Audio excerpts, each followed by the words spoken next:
नमस्कार दोस्तों, आज हम आपको बृहस्पतिवार अर्थात बृहस्पति देव की व्रत कथा सुनाने जा रहे हैं।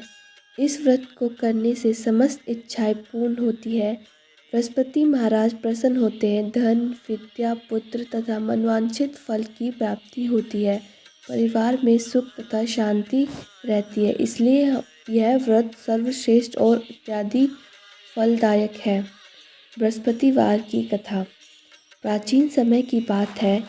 एक प्राप्ति तथा दानी राजा था। वह प्रत्येक गुरुवार का व्रत रखता था और पूजा करता था। यह उसकी रानी को अच्छा नहीं लगता था और न ही वह किसी का व्रत करती थी और न ही किसी को एक पैसा दान में देती थी। राजा को भी ऐसा करने से मना किया करती थी। एक समय की बात है, राजा शिकार खेलने वन में चले गए। घर में रानी और दासी थी। उस समय गुरु बृहस्पति साधु का रूप धारण करके राजा के दरवाजे पर भिक्षा मांगने आए। साधु ने रानी से भिक्षा मांगी तो वह कहने लगी, हे साधु महाराज, मैं इस दान पुण्य से तंग आ गई हूँ। आप कोई ऐसा उपाय बताइए जिससे यह सारा धन नष्ट हो जाए और मैं आराम से रह सकूँ। साधु रूपी बृहस्पति देव ने कहा, हे देवी, तुम बड़ी विचित्र हो। संतान और धन से भी कोई दुखी होता है। अगर तुम्हारे पास धन अधिक है तो इसे शुभ कार्य में लगाओ जिससे तुम्हें दोनों लोग सुधरे। परंतु साधु की इन बातों से रानी खुश नहीं हुई। उसने कहा, मुझे धन की आवश्यकता नहीं जिसे मैं दान दूं तथा इसके संभालने से ही मेरा सारा समय नष्ट हो जाता है। साधु ने कहा, यदि तुम्हारी ऐसी इच्छा है तो जैसा मैं बताता हूँ तुम वैसा करना। बृहस्पतिवार के दिन तुम घर को गोबर से लीपना, अपने केशों को पीली मिट्टी से धोना, केशों को धोते समय स्नान करना, राजा से हजामत बनाए रखना, भोजन में मांस मरिंदा खाना, कपड़ा धोबी के यहाँ धुलाने डालना। इस प्रकार 7 बृहस्पतिवार करने से तुम्हारा समस्त धन नष्ट हो जाएगा। इतना कहकर साधु बने बृहस्पति देव अत्यंत ध्यान हो गए। साधु के कहे अनुसार करते हुए रानी को केवल 3 बृहस्पतिवार ही बीते थे कि उसका समस्त धन नष्ट हो गया। भोजन के लिए परिवार तरसने लगा। एक दिन राजा रानी से बोला, हे रानी, तुम यहीं रहो, मैं दूसरे देश जाता हूँ क्योंकि यहाँ पर मुझे सभी जानते हैं, इसलिए मैं छोटे कार्य नहीं कर सकता। ऐसा कहकर राजा प्रदेश चला गया। वहाँ वह जंगल की लकड़ियाँ काटकर और शहर में बेचता था। इस तरह वह अपना जीवन व्यतीत करने लगे। इधर राजा के बिना रानी और दासी दुखी रहने लगे। एक समय जब रानी और दासियों को 7 दिन बाद बिना भोजन के रहना पड़ा तो रानी ने अपनी दासी से कहा, हे दासी, पास के नगर में मेरी बहन रहती है, वह बड़ी धनवान है। तू उसके पास जा और कुछ ले आओ ताकि थोड़ा बहुत गुजर बसर हो जाए। दासी रानी की बहन के पास गई। उस दिन बृहस्पतिवार था। रानी की बहन उस समय बृहस्पतिवार की कथा सुन रही थी। दासी ने रानी की बहन को अपनी रानी का संदेश दिया, लेकिन रानी की बहन ने कोई उत्तर नहीं दिया। जब दासी को रानी की बहन ने कोई उत्तर नहीं मिला तो वह बड़ी दुखी हुई। उसे क्रोध आया। दासी ने वापस आकर अपनी रानी को सारी बातें बताई। सुनकर रानी ने अपने भाग्य को कोसा। उधर रानी की बहन ने सोचा, मेरी बहन की दासी आई थी परंतु मैं उससे नहीं बोली, इससे वह बहुत दुखी हुई होगी। कथा अनुसार और पूजन समाप्त करने पर वह अपने बहन के घर आई और कहने लगी, हे बहन, मैं बृहस्पतिवार का व्रत कर रही थी। तुम्हारी दासी गई परंतु जब तक कथा होती है तब तक मैं उठती नहीं और न ही किसी से बात करती, इसलिए मैं नहीं बोली क्योंकि दासी क्यों गई थी। रानी बोली, बहन, हमारे यहाँ अगर अनाज नहीं था। ऐसा कहते कहते रानी की आंखें भर आई। उसने दासी समेत भूखा रहने की बात भी अपनी बहन को बताई। रानी की बहन बोली, बहन देखो, बृहस्पतिवार भगवान सबकी मनोकामना पूर्ण करते हैं। देखो, शायद तुम्हारे घर में अनाज रखा हो। यह सुनकर दासी घर के अंदर गई तो वहाँ एक घड़ा अनाज से भरा मिल गया। पे बड़ी हैरानी हुई क्योंकि उसे एक बर्तन देख लिया था उसने हर एक बर्तन देख लिया था। उसने बाहर आकर रानी को बताया। दासी रानी से कहने लगी, हे रानी, जब हमको भोजन नहीं मिलता तो हम व्रत नहीं तो व्रत तब हम व्रत ही तो करते हैं, इसलिए क्यों न इस व्रत और कथा की विधि पूछ ली जाए, हम भी व्रत किया करेंगे। दासी के कहने पर रानी ने अपनी बहन से बृहस्पतिवार के व्रत के बारे में पूछा। उसकी बहन ने बताया, बृहस्पतिवार के व्रत में चने की दाल और मुनक्का से विष्णु भगवान को केले की जड़ में पूजन करें तथा दीपक जलाएं।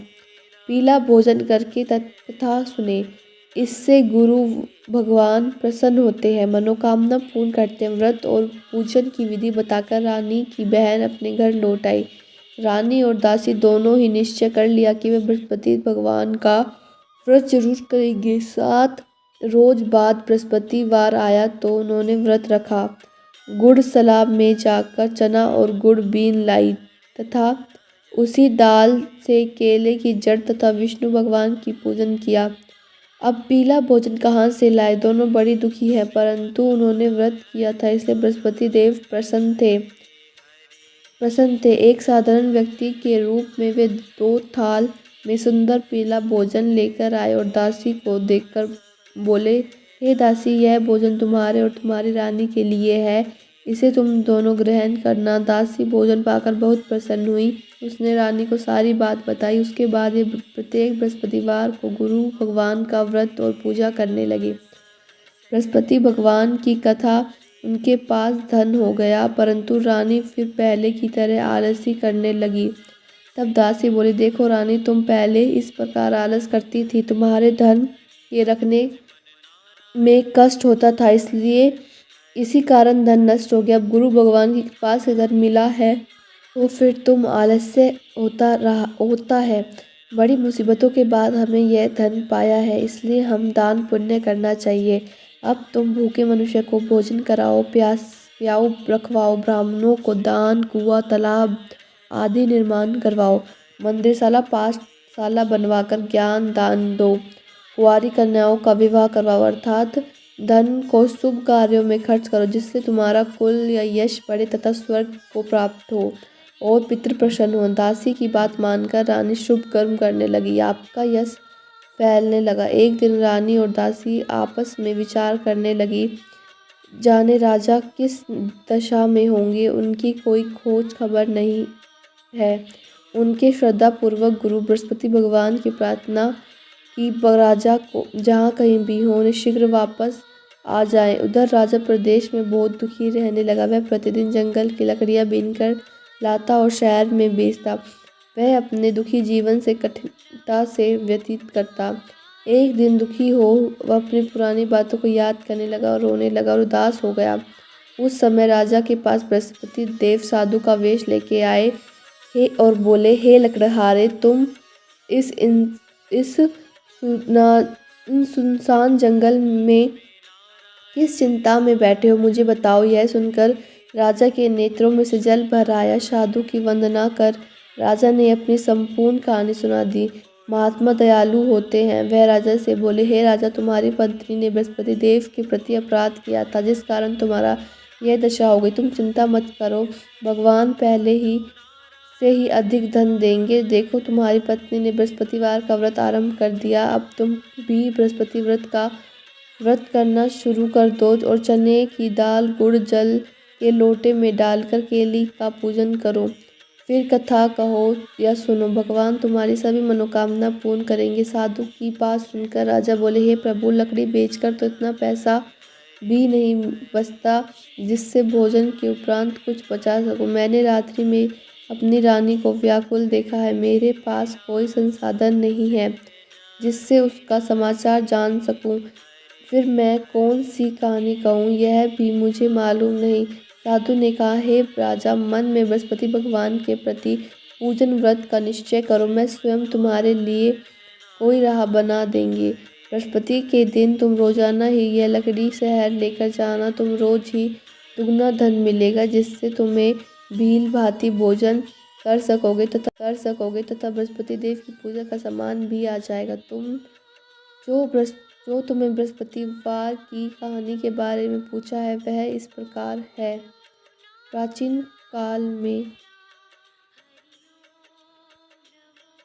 काल में एक बहुत ही निधन ब्राह्मण था। उसकी कोई संतान न थी। वह नित्य पूजा पाठ करता। उसकी स्त्री न स्नान करती और न ही किसी देवता का पूजन करती। इस प्रकार ब्राह्मण देवता बहुत दुखी रहते थे। भगवान की कृपा से ब्राह्मण के यहाँ एक कन्या उत्पन्न हुई। कन्या बड़ी होने लगी।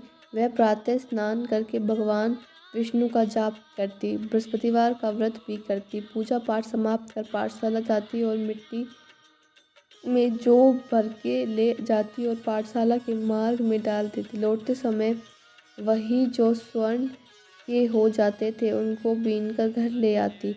एक दिन वह बालिका सूप में उन सोने के जौ को फटकर साफ कर रही थी।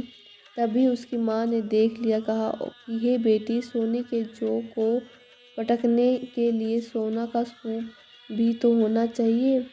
दूसरे गुरुवार था। कन्या ने व्रत रखा और बृहस्पतिवार के से सोने का सूप देने की प्रार्थना की। बृहस्पतिवार ने उसकी प्रार्थना स्वीकार कर ली। रोजाना की तरह वह कन्या जौ फलाती हुई पाठशाला जाती।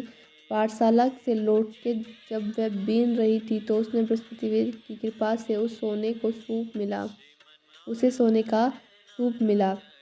उसे वह घर ले आई और उसकी जौ साफ करने लगी, परंतु उसकी माँ का वही ढंग रहा। एक दिन की बात है, कन्या सोने के सूप में जब जौ साफ कर रही थी उस समय वह नगर का राजकुमार वहां से निकला। कन्या के रूप और आकृति देखकर वह उस पर मोहित हो गया।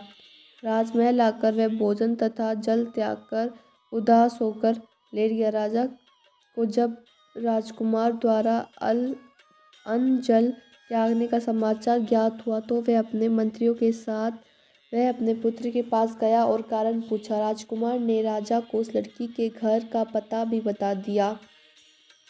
मंत्री उस लड़की के घर गया। मंत्री ने ब्राह्मण के समक्ष राजा की ओर से निवेदन किया। कुछ ही दिन बाद ब्राह्मण की कन्या का विवाह राजकुमार के साथ प्रसन्न हो गया। कन्या ने घर में जाते ही ब्राह्मण के घर में पहले की भांति गरीबी का निवास हो गया। एक दिन दुखी होकर ब्राह्मण अपनी पुत्री से मिलने गए। बेटी ने पिता की अवस्था को देखा और अपनी माँ का हाल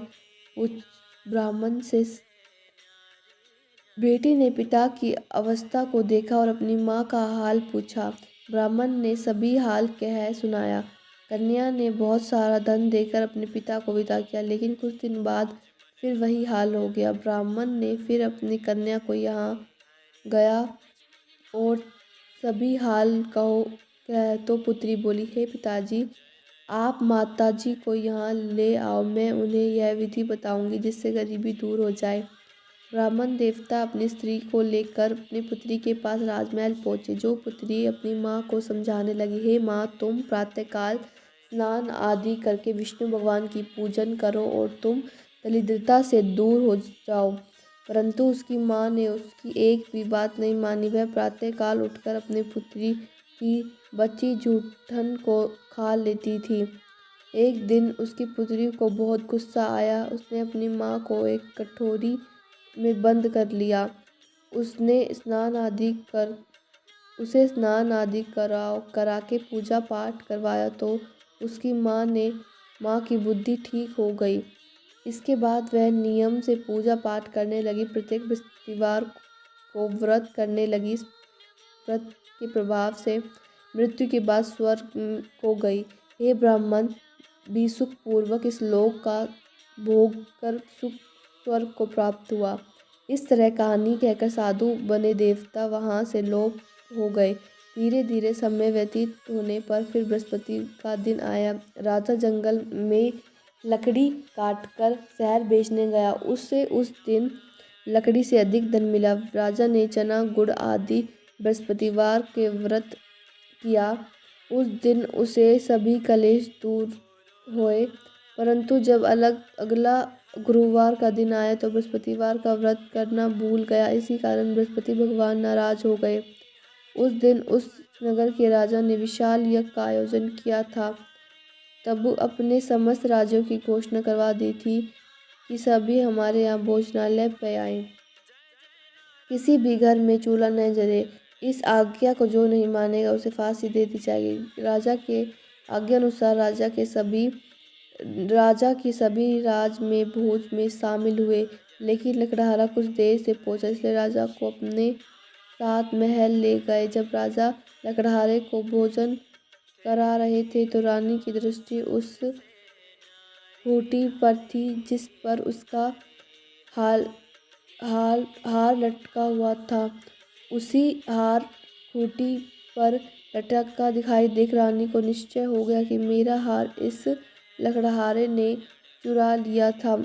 उस समय सैनिक बुलवाकर उसको जेल में डलवा दिया। लकड़हारा जेल में विचार करने लगा कि मुझे न जाने कौन से पूर्व जन्म के कर्म में कुछ यह दुख प्राप्त हुआ है, और जंगल में मिले साधु को याद करने लगा। तत्काल बृहस्पति देव साधु के रूप में प्रकट हो गए और कहने लगे, हे मूर्ख, तूने बृहस्पतिवार देवता की कथा नहीं कही, उसी कारण तुझे यह दुख प्राप्त हुआ। अब चिंता मत कर, बृहस्पतिवार के दिन जेल खाने के दरवाजे पर तुझे 4 पैसे पड़े मिलेंगे। तू उसे बृहस्पतिवार की पूजा करना तो सभी कष्ट दूर हो जाएंगे। अगले बृहस्पतिवार उसे जेल के द्वार पर 4 पैसे मिले। राजा ने पूजा का सामान मंगवाकर कथा कही और प्रसाद बांटा। उसी रात्रि में बृहस्पति देव ने उस राजा के नगर को स्वर्ण में कहा, हे राजा, तूने जिसे जेल में बंद कर दिया है उसे कल छोड़ देना, वह निर्दोष है। राजा प्रातःकाल उठे कर और खूंटी पर हार टंगा देखकर लकड़हारे को बुलाकर क्षमा मांगी तथा राजा के योग्य सुंदर वस्त्र आभूषण भेंट उसे देकर विदा किया। गुरुदेव के अनुसार राजा अपने नगर को चले गए। जब राजा नगर के निकट पहुंचा तो उसे बड़ा ही आश्चर्य हुआ। नगर में पहले से अधिक बाग, तालाब, कुएं तथा बहुत सी धर्मशालाएं, मंदिर आदि बन गए थे। राजा ने पूछा कि यह किसका बाग और धर्मशालाएं? नगर के सभी लोग कहने लगे कि यह सब रानी और दासी द्वारा बनवाए गए हैं। राजा को आश्चर्य हुआ और गुस्सा भी आया कि उसकी अनुपस्थिति में रानी के पास धन कहाँ से आया। जब रानी ने यह खबर सुनी कि राजा आ गया तो उसने अपनी दासी से कहा, हे दासी, देख राजा हमको कितनी बुरी हालत में छोड़ के गए थे, वह हमारी ऐसी हालत देखकर लौट न जाएं, इसलिए तू दरवाजे पर खड़ी हो जा। रानी की आज्ञा अनुसार दासी दरवाजे पर खड़ी हो गई। जब राजा आए तो उन्होंने अपने साथ महल में ले आई। जब राजा ने क्रोध करके अपनी तलवार निकाली और पूछने लगा, बताओ यह धन तुम्हारे पास कैसे प्राप्त हुआ? तब रानी ने सारी कथा सुनाई। राजा ने निश्चय किया कि मैं रोजाना 3 बार गाने गाऊंगा और रोजाना व्रत किया करूंगा। हर समय राजा के दुपट्टे में चने की दाल बंधी रहती थी। दिन में 3 बार कथा कहता था। एक रोज राजा विचार किया कि चलो अपनी बहन के यहाँ जाऊं। इस तरह का निश्चय कर राजा घोड़े पर सवार हो अपनी बहन के यहाँ चला गया। मार्ग में उसने देखा कि कुछ आदमी एक मुर्दे को ले जा रहे हैं। उन्होंने रोककर राजा कहने लगे, हे भाइयों, मेरी बृहस्पतिवार की कथा सुन लो। वे बोले, हमारा तो आदमी मर गया, इसको अपनी कथा की पड़ी है। परंतु कुछ आदमी बोले, अच्छा कहो, हम तुम्हारी कथा भी सुन लेंगे। राजा ने दाल निकाली और कथा कहनी शुरू कर दी। जब कथा आधी हुई तो मुर्दा हिलने लगा और जब कथा समाप्त हुई तो राम राम करके मुर्दा खड़ा हो गया। राजा आगे बढ़ा। उसे चलते समय शाम हो गई। उसे मार्ग में एक किसान खेत में हल चलाता मिला। राजा ने कहा, मेरी कथा का आग्रह किया, लेकिन वह नहीं माना। राजा आगे चल पड़ा। राजा के हटते ही बैल पछाड़ खाकर गिर गई तथा किसान के पेट में बहुत तेज से दर्द होने लगा। उसी समय किसान की माँ रोटी लेकर आई।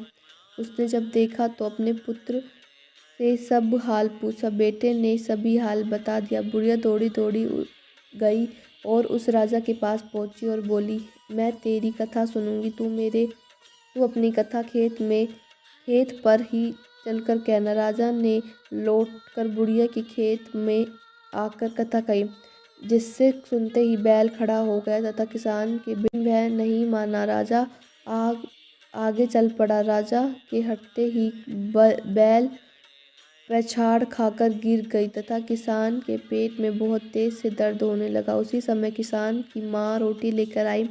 उसने जब देखा तो अपने पुत्र से सब हाल पूछा। बेटे ने सभी हाल बता दिया। बुढ़िया दौड़ी दौड़ी गई और उस राजा के पास पहुंची और बोली, मैं तेरी कथा सुनूंगी। तू अपनी कथा खेत पर ही चलकर कहना। राजा ने लौटकर बुढ़िया के खेत में आकर कथा कही, जिससे सुनते ही बैल खड़ा हो गया तथा किसान के बेटे का पेट में दर्द भी बंद हो गया।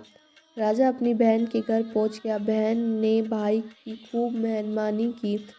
दूसरे रोज प्रातः काल राजा जागा तो वह देखने लगा कि लोग भोजन कर रहे हैं। राजा ने अपनी बहन से पूछा, ऐसा कोई मनुष्य है जिसे भोजन नहीं किया, जो मेरी बृहस्पतिवार की कथा सुन ले। बहन बोली, हे भैया, यह देश ऐसा ही है। लोग यहाँ पहले भोजन करते हैं, बाद में कोई अन्य काम करते हैं। फिर वह एक कुम्हार के घर गई, जिसका लड़का बीमार था। उसे मालूम हुआ कि यह 3 दिन से किसान भोजन नहीं किया। रानी ने अपने भाई की कथा सुनने के लिए कुम्हार से कहा। वह तैयार हो गया। राजा ने जाकर बृहस्पति देव की कहानी कही, जिसके सुनकर लड़का सही हो गया और राजा को प्रशंसा होने लगी। एक दिन राजा ने अपनी बहन से कहा, हे बहन, मैं अब अपने घर जाऊंगा, तुम भी तैयार हो जाओ। राजा की बहन ने अपनी सास से अपने भाई के साथ जाने की आज्ञा मानी। सास बोली, हाँ चली जा, मगर अपने लड़कों को मत ले जाना, क्योंकि तेरे भाई की कोई संतान नहीं होती है। बहन ने अपने भाई से कहा, हे भैया, मैं तो चलूँगी, पर मेरे बालक नहीं जाएंगे। अपनी बहन को भी छोड़कर दुखी मन से राजा अपने नगर लौट आया। राजा ने अपनी रानी से सारी कथा बताई और बिना भोजन करे वह सियाए पर लेट गया। रानी बोली, हे प्रभु, बृहस्पतिवार देव ने हमें सब कुछ दिया है, वे संतान अवश्य देंगे। उसी रात बृहस्पति देव ने राजा को स्वप्न में कहा, हे राजा, उठ, अभी सोच त्याग दे, तेरी रानी गर्भवती है। राजा को यह जानकर बहुत बड़ी खुशी हुई। 9वें महीने रानी के गर्भ में एक सुंदर पुत्र पैदा हुआ। जब राजा बोले, हे रानी, सभी स्त्री बिना भोजन के रह सकती है, परंतु बिना कहे नहीं रह सकती। जब मेरी बहन आए तो तुम उसे कुछ मत कहना। रानी ने कहा, हाँ कर दिया। जब राजा की बहन ने यह शुभ समाचार सुना तो वह बड़ी खुश हुई तथा बधाई लेकर अपने भाई यहाँ आई। रानी ने तब उसे आने का उल्हाना दिया। जब भाई अपने साथ ला रहे थे तब टाल गई। उन्होंने साथ न आई और अब आज अपने भाई की भागी बिना बुलाए आ गई। तो राजा की बहन बोली, मैं इस प्रकार न कहती तो तुम्हें घर आलोद कैसे होता। अगर मैं इस प्रकार न कहती तुम्हें घर में औलाद कैसे होती। बृहस्पति देव सभी कामनाएं पूर्ण करते हैं। जो सदैव भावना पूर्वक बृहस्पतिवार का व्रत करता है एवं कथा पढ़ता है, अर्थात सुनता है या दूसरों को सुनाता है, तो बृहस्पति देव उसकी सभी मनोकामनाएं पूर्ण करते हैं, उसकी सदैव रक्षा करते हैं। जो संसार में सद्भावना से गुरुदेव का पूजन करें एवं व्रत सच्चे हृदय से करते हैं, उनकी सभी मनोकामनाएं पूरी होती है। जैसी सच्ची भावना से रानी और राजा ने बृहस्पति देव की कथा का गुणगान किया और उनकी सभी इच्छाएं बृहस्पति देव जी ने पूरी की। अनजाने में भी बृहस्पति देव की उपेक्षा न करें, ऐसा करने से सुख शांति नष्ट हो जाती है। इसलिए सबको कथा सुनने के बाद प्रसाद लेकर जाना चाहिए। हृदय से उनका मनन करते हुए जयकारा बोलना चाहिए। बोलो बृहस्पति देव की जय।